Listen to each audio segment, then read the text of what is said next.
Hello everyone. I wanted to do a quick overview today on how I do some of my clusters and kind of the formula that I use when I am creating them.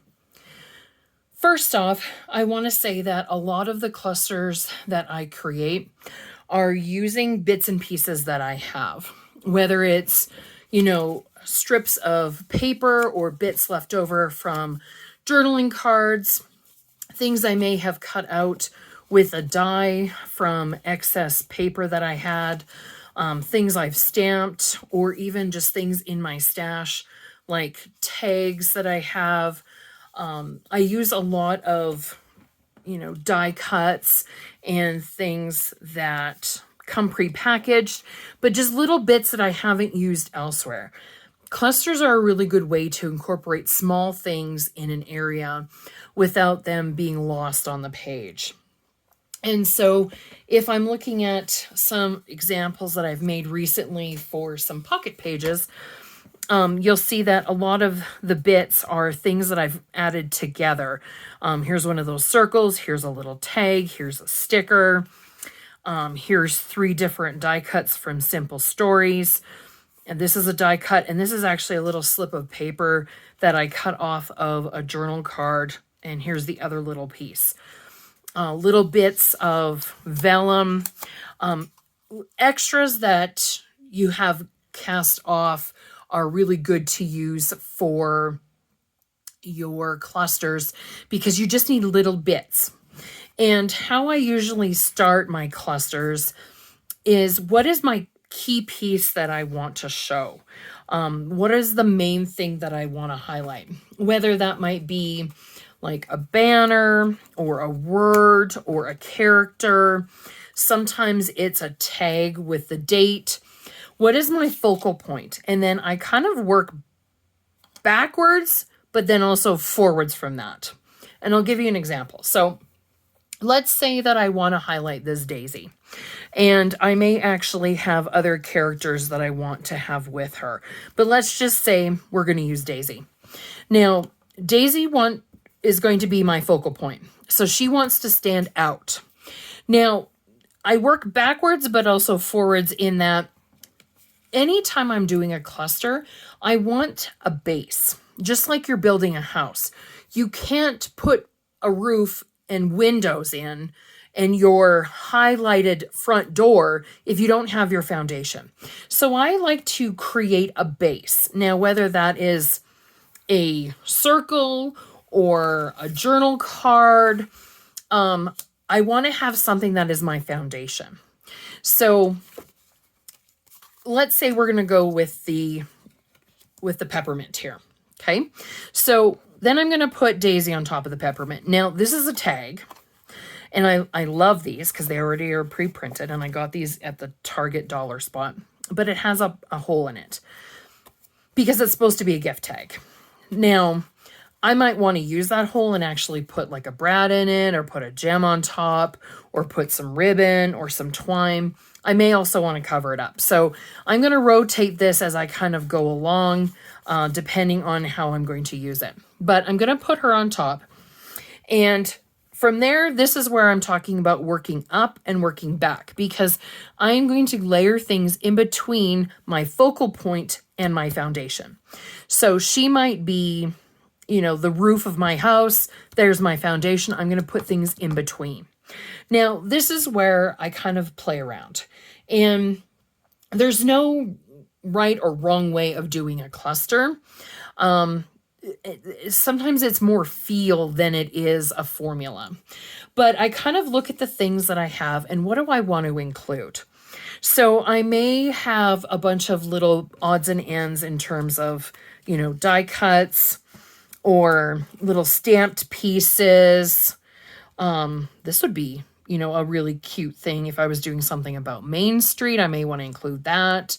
I look at a lot of my extra little pieces like flair, and I have them in these little, they're for crayons for kids, actually. I have the crayon ones, but I also have the pencil crayon ones, and they're great for holding just little bits and bobs that I don't want to lose elsewhere. And so I tend to look through these to see if there's things that I want to use. These are all a little bit bigger than I want. There might be smaller things like die cuts or acrylics. I tend to keep everything in here. So anytime I'm doing things, I always put a Mickey head. So we could use this as a Mickey head. I've got some other little Mickey heads in here as well.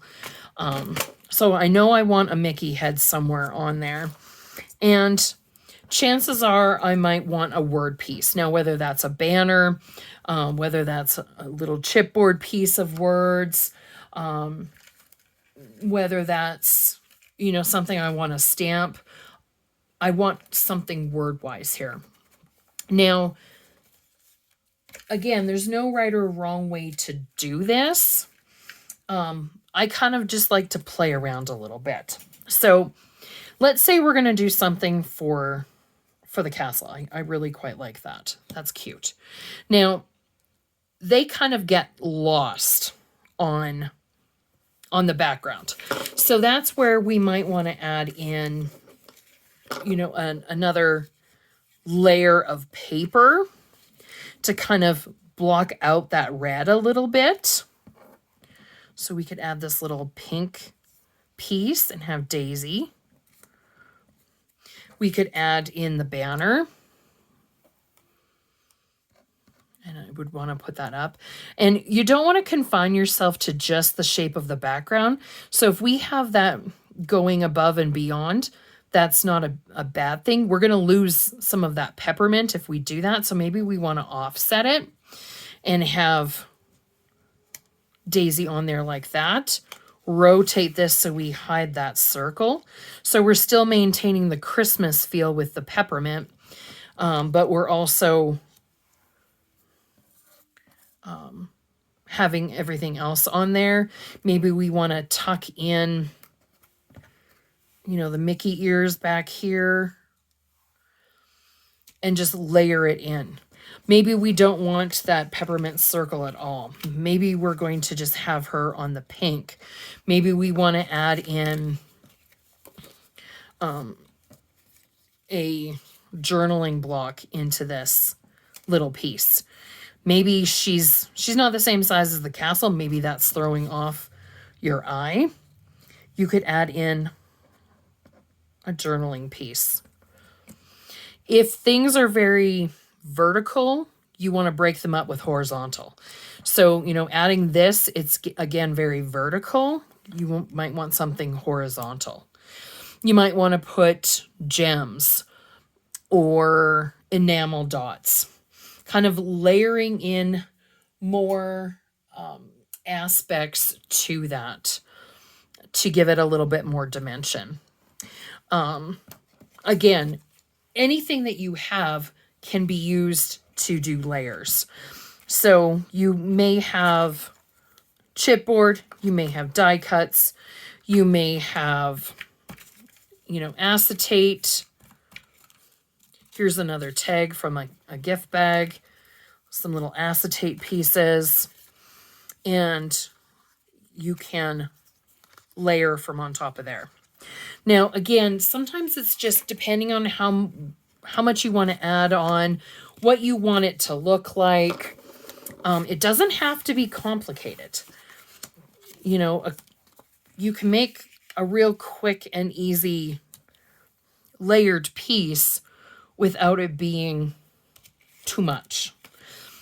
Leaving spots for journaling is always good. If you don't want to leave spots for journaling, filling that in with shapes is always a good thing. But the eye likes layers, and we are drawn to that. So think of fashion too. They always say to layer. You have a shirt, sometimes you have a vest, you have a jacket, you have a tie, or you have a shirt and you have a scarf and you have a jacket, or you have jewelry, right? You might want to add in some bling as well to make it pop. So our eye likes layers. Our eyes also like odd numbers. So if you are going to do things, think of things in odd numbers. So here I have 1, 2, 3, 4. I need almost one more thing to make it stand out. And so adding in my words, we were very communicative. There's 5, right? 1, 2, 3, 4, 5. So if things are looking off, consider the number. So your eye likes odd numbers.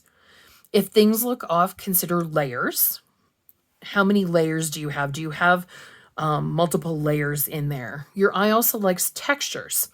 So do you have a mix of, chipboard, things that are thicker? Or even on the Santa here, we have glitter. It's crusty. It has a texture to it. If you look on the die cut, it has like a perforated edge because the die does that. So that's a texture.